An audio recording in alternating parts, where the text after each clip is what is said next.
जय श्री राम। हर हर महादेव। आज 19 दिसंबर 2022, दिन सोमवार। आज सफला एकादशी है। उसी एकादशी के परिप्रेक्ष्य में थोड़ी सी चर्चा करना चाहेंगे। एकादशी का महात्म क्या है और सत्संग का महात्म क्या होता है। एक छोटी सी कथा है। एक बार संत नामदेव जी के यहाँ एक जनाबाई नाम की स्त्री, जनाबाई, उनके यहाँ परिचारिका का काम करती थी, दासी का काम करती थी। बर्तन भोजन धोना, चौका बर्तन इत्यादि इत्यादि, घर की सफाई, झाड़ू पोछा, यहाँ तक कि दिन भर चक्की को पीसना इत्यादि इत्यादि नित्य कर्म को वो बड़े शौक से संपन्न करती थी। जनाबाई संत नामदेव जी के यहाँ, संत नामदेव जी के यहाँ आठों याम आठों पहर भगवान का संकीर्तन, भगवान का कीर्तन, भजन, चिंतन, मनन चलता रहता था। धीरे धीरे उस जनाबाई के ऊपर भी उस सत्संग का, भजन का, कीर्तन का ऐसा प्रभाव पड़ा कि वो जनाबाई भी धीरे धीरे आठों याम मन से, चित्त से, कर्म से अब तो भगवान के कीर्तन में, संकीर्तन में मनन रहती थी। संयोग से थोड़े दिन के बाद एक दिन एकादशी का व्रत आया। एकादशी का व्रत था। उस दिन स्वामी नामदेव जी के यहाँ पर संतों की, भक्तों की सुंदर भीड़ इकट्ठा हुई, जमावड़ा हुआ और पूरे दिन पूरे रात संकीर्तन चलता रहा। भगवान के नाम का कीर्तन, भगवान का कथन, उनका चिंतन, मनन, सत्संग संतों के द्वारा चलता रहा। उस दिन वो जनाबाई भी पूरे दिन निराहार रही और संतों के भजन, कीर्तन, चिंतन, मनन में आनंदित रही, डूबी रही। दिन व्यतीत हुआ, रात्रि व्यतीत हो गई, प्रातःकाल हुआ, द्वादशी आई और द्वादशी का पारण हुआ। पारण के बाद सब लोग यथास्थान अपने अपने स्थान को चले गए। जनाबाई भी अपने घर चली गई। रात्रि का जागरण, पहले दिन का एकादशी का व्रत और थोड़ा सा घर का अधिक, नामदेव जी के घर का अधिक कार्य, थकावट थी। दूसरे दिन सुबह उठने में थोड़ा देरी हो गई। जब दूसरे दिन सुबह उठने में देरी हो गई तो जैसे ही अचानक आँख खुली तो देखा कि सूर्य भगवान निकल चुके हैं। सो झट से उठी और जल्दी जल्दी नित्य कर्म को संपन्न करके स्वामी नामदेव जी के यहाँ पहुँची और जो उनके यहाँ का दैनिक परिचारिका का काम होता था उस कार्य को संपन्न किया। झाड़ू पोछा, बर्तन धोना इत्यादि इत्यादि कार्यों को संपन्न किया और फिर कपड़ों की एक सुंदर सी पोटली तैयार किया और उस कपड़ों की पोटली को ले करके गई। चंद्रभागा नाम की एक नदी थी पास में।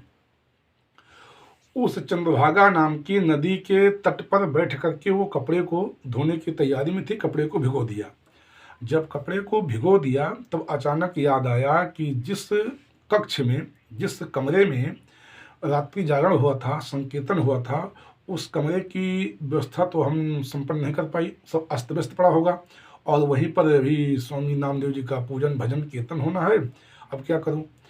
इधर तो कपड़े छोड़ करके नदी के पास से यहाँ आना संभव नहीं था। उधर उस रूम की, उस कमरे की सफाई भी परम आवश्यक थी जिस कमरे में रात्रि में भजन, कीर्तन, संध्या हुआ था और वहीं पर विट्ठल भगवान की स्थापना की गई थी। अब वो परिचारिका जनाबाई बहुत असमंजस में पड़ गई। गोस्वामी जी कहते हैं ना कि भयगत सांप छछूंदर केरी, लीलत उगिलत प्रीति घनेरी। अगर वस्तुओं को, यहाँ भिगोए हुए वस्तुओं को छोड़ करके जाती है तो वस्तुओं का तो पता नहीं क्या हो क्या ना हो, और नहीं जाती है तो वहाँ जो रूम है, कमरा है, उसकी सफाई, स्वच्छता कैसे हो।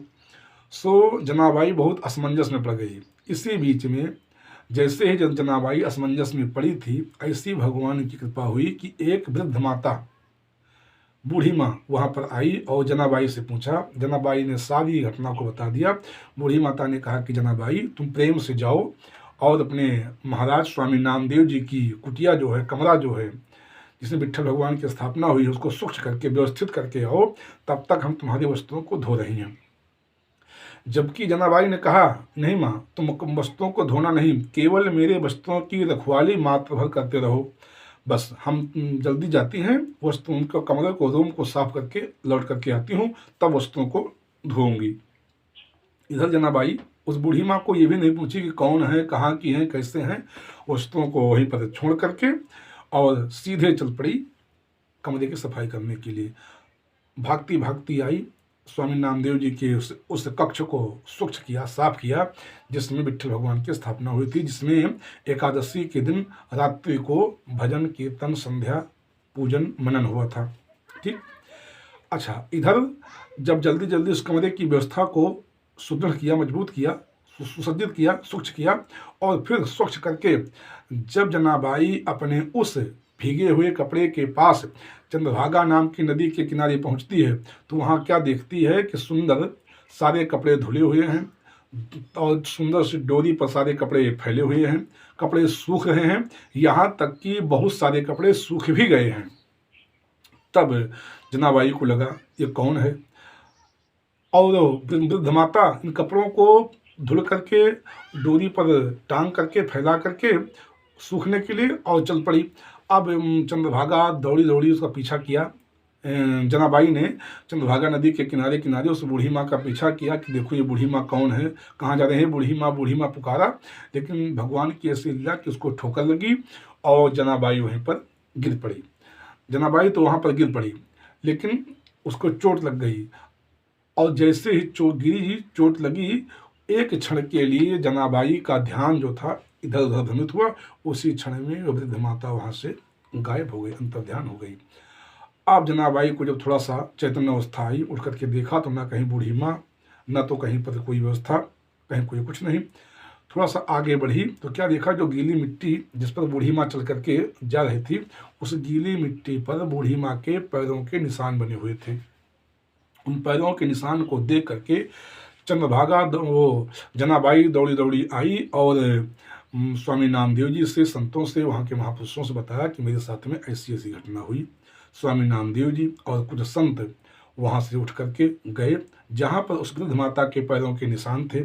जब उस पैरों के निशान के पास पहुँचे तो क्या देखा कि तो साक्षात जगदम्बा लक्ष्मी के पैरों के चिन्ह हैं, पैरों के निशान हैं।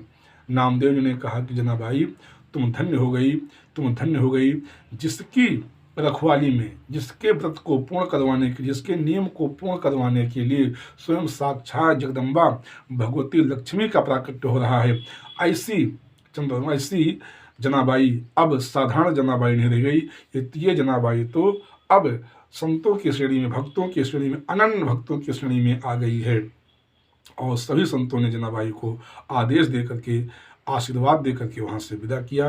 पूज्य संत जंगल इसी से तो कहते हैं कि जो अनन्य भाव से, सच्ची श्रद्धा, प्रेम और निष्ठा के साथ भगवान के कीर्तन, मनन, चिंतन और व्रत, और व्रत का मतलब है उपवास, उपवास मतलब नियम, उप माने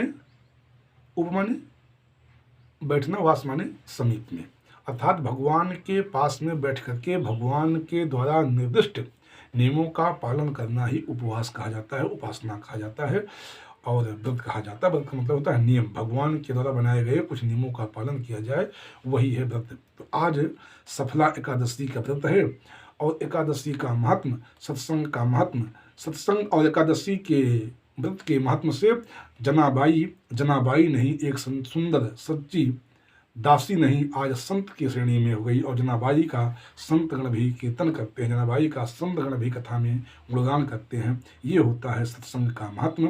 और फिर संतगण तो कहते हैं ना, जो भगवान के सहारे रह करके अपने हर कार्यों को भगवत कार्य पर स्मरण करके, भगवान के कार्य सहारे छोड़ करके कार्य को संपन्न करता है और समय उसके कार्य को पूर्ण करवाने के लिए भगवान स्वयं पधारते हैं। अनन्याश्चिन्तयन्तो माम ये जनाः पदपास्ते तेषां नित्यां युक्त क्षेमानां योगक्षेमं वहाम्यहम् स्मृते सकल कल्याणम भाजनम यत्र जायते। भगवान का तो नियम है, जो अनन्य भाव से मेरे चिंतन को करता है, मनन को करता है, कीर्तन को करता है, मैं उसकी सारे योग क्षेम को वहन करने के लिए किसी न किसी रूप में अवश्य में आता हूँ और उसकी निष्ठा को, उसके कार्य को पूर्ण करवाता हूँ। जय श्री राम, हर हर महादेव। आप सबको सफला एकादशी की हार्दिक शुभकामनाएं। जय श्री राम, हर हर महादेव।